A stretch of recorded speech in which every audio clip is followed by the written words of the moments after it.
Seth Vidya Mandir English High School and Junior College of Science and Commerce at Vasai East has taken the initiative to provide the students for the academic syllabus through online audio-video lessons.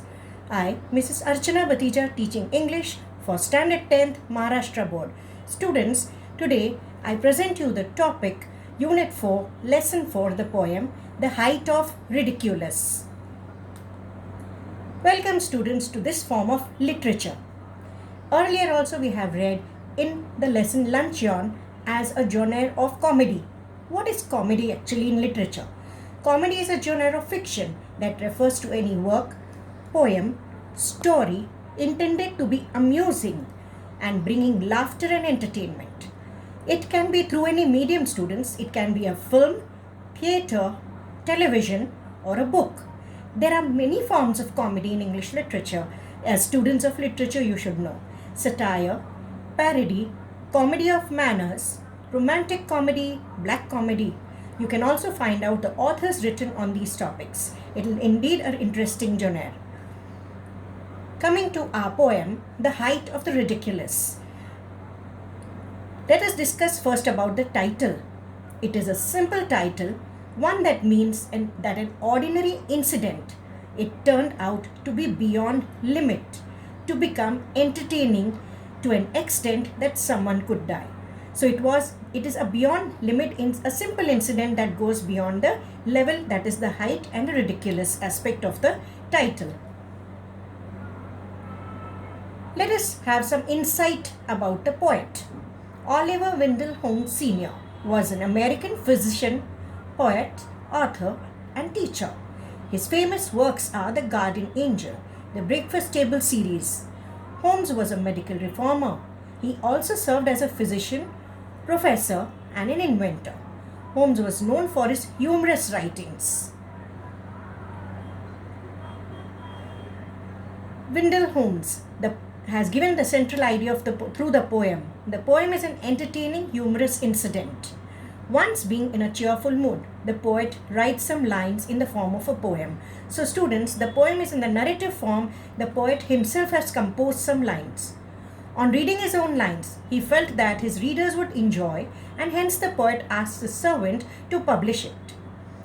On taking the paper, the servant reads the lines and was thrown into an unbearable fit of laughter that turns out to be an overdose for both of them, the poet and the servant.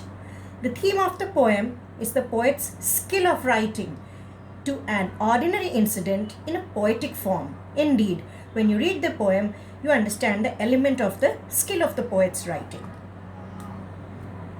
Which are the important poetic devices? Students, I have divided your textual poem in these different forms, that is central idea, poetic devices, poetry lines, the summary, and also about the titles, and so that you can write your poetry appreciation successfully. Which different poetic devices are used as literary measures? The main purpose of the poem, as you know, is to entertain the audience. Everything about the poem is entertaining, whether they are the sentences, the short story that is made into it, the way effect it has on the poet and the servant, etc. The poem is in the narrative style. It is composed of 8 stanzas. The lines do not have any hidden meaning or any interpretation. The rhyme scheme of the poem is ABCB. The figures of speech that highlight this poem and which are the very important aspect of the poem are hyperbole, inversion, repetition, antithesis, alliteration, synecdoche, and onomatopoeia. The poem highlights its poetic effect and its musical bent because of these lines, because of the figures of speech. Now we come to the textual poem. The wonderful text that is in front of you, please keep highlighting the video lines as well as your textbook to understand it. The height of ridiculous. As the poem begins, I wrote some lines once a time, I in wondrous merry mood, and thought as usual men would say they were exceedingly good. So the rhyme scheme of the poem on these 4 lines is in the form of ABCB. Time, mood, say, good. What does this lines mean? The poet composed and wrote some lines of poetry when he was in a cheerful mood. and on reading those lines, he himself could not control his laughter.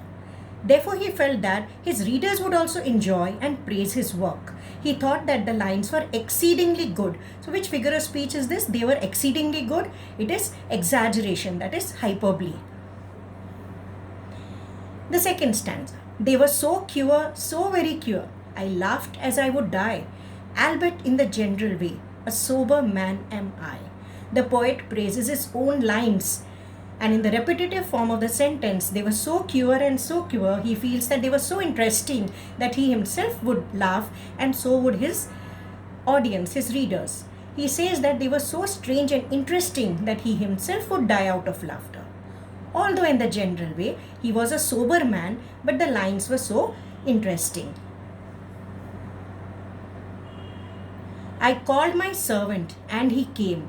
How kind it was of him to mind a slender man like me, he of the mighty limb. So here the poet has presented the lines in a simple way, saying that he called his servant.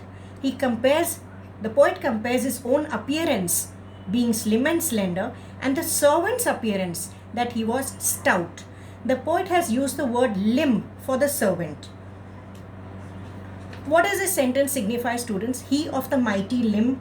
Here the word limb is a part of the whole, which stands as a synecdoche, where the part limb stands for the servant. So here there are many such figures of speech which are emphasized through these lines. These to the printer I exclaimed, and in my humorous way, I added as a trifling jest, there'll be the devil to pay. The poet then handed the poem to his servant to take it to the printer. These to the printer I exclaimed. So the line is in the form of inversion. The sentence words are not in the correct prose order. Hence the figure of speech is inversion. To be published as he wanted his readers to enjoy the hilarious lines. The merriment is not only in the poem that the poet has composed, but the fun is also in that the servant should follow his orders, or else he will have to pay heavily for his disobedience. There will be the devil to pay. So he's compared the devil to the type of problem or difficulty the servant will have to pay if he does not obey the poet. The servant, he took the paper and I watched and saw him peep within. At this first line he read, his face was all upon the grin. The servant took the paper. The lines mean that he took the paper from the poet as the poet watched him. But out of curiosity, the servant read that. He read those lines. When he read the first line, his expressions were transformed into a grin. A grin is a smile. The poet watched him as he read the poem further. So here the poet says, in the first line, he took the paper and I watched and saw him peep within. The second line, saw and peep. Both the words mean the same. Hence the poetic device is tautology. At the first line he read, his face was all upon the grin. He could see the servant smiling on reading the first line. Now as the paragraph progresses, what are the changes the poet sees in his servant? He read the next. The grin grew broad and shot from ear to ear. He read the third, a chuckling noise I now began to hear. So what does a poet clarify here? He says that as the servant read the next line, his smile became broader. The poet has used the word gr, grin grew broad. So here the poetic device is alliteration, as well as the syllable gr is used for emphasis. He shot, his smile shot, his grin shot from ear to ear. So this is an exaggeration. A smile cannot spread from one ear to another. It is hyperbole as well as repetition. He read the third line, a chuckling noise. A chuckling noise. The sound of the noise is given, hence it is onomatopoeia. I now began to hear. So see the progressively how the expression increases in the servant and how poet looks at him. He keeps on watching him change. The description of the servant's expressions. Now it was the fourth he broke into a roar. The fifth his waistband split. The sixth he burst 5 buttons and tumbled in a fit. The poet Wendell Holmes watched the servant as he reads one line after another. The servant laughed so loudly on reading the fourth line, which is described as a roar. The exaggeration is when the servant's waistband has torn apart when he reads the fifth line. Again an exaggeration, students. Finally at the climax, when he reads the sixth line, the servant reads the sixth line, what happens? His 5 buttons broke. The poet is explaining the extent of laughter as the servant read one line after another progressively. And finally, on reading the poem, the servant fell down in the fit of laughter. So it is all in the ascending order. The expressions of the servant turns to so much that the poet is just surprised. He is left spellbound.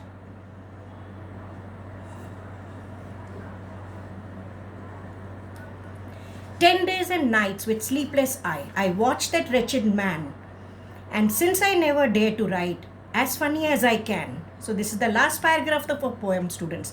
The first line, 10 days and 10 nights. The extent of funniness is expressed, the effect that it has gone so much that even a serious person like poet is surprised.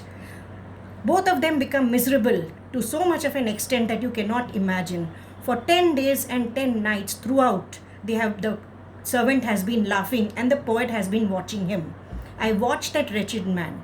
The poet firmly decided never to write such comical lines again. Students, let me make it very clear to you, 10 days and 10 nights. So it is antithesis, days and nights, with sleepless eye. Sleepless is not the I, it is the poet. Hence, the poetic device is transferred epithet. So these are the different poetic devices in one line. I watched the wretched man, and since I never dare to write, as funny as I can. So this is what the laughter was about. The poet decides never to write such poems again. Laughter is the best medicine. So now here, students, on your screen you have a lovely proverb by our author, poet Oliver Wendell Holmes. Now for the self-assessment. You have some figures of speech, as I told you, very important ones. This time you find the lines that express and explain these figures of speech. Secondly, write the poetry appreciation in the paragraph format using the reference points. And next, please solve all the textual questions and do it successfully in your notebook. Thank you, students.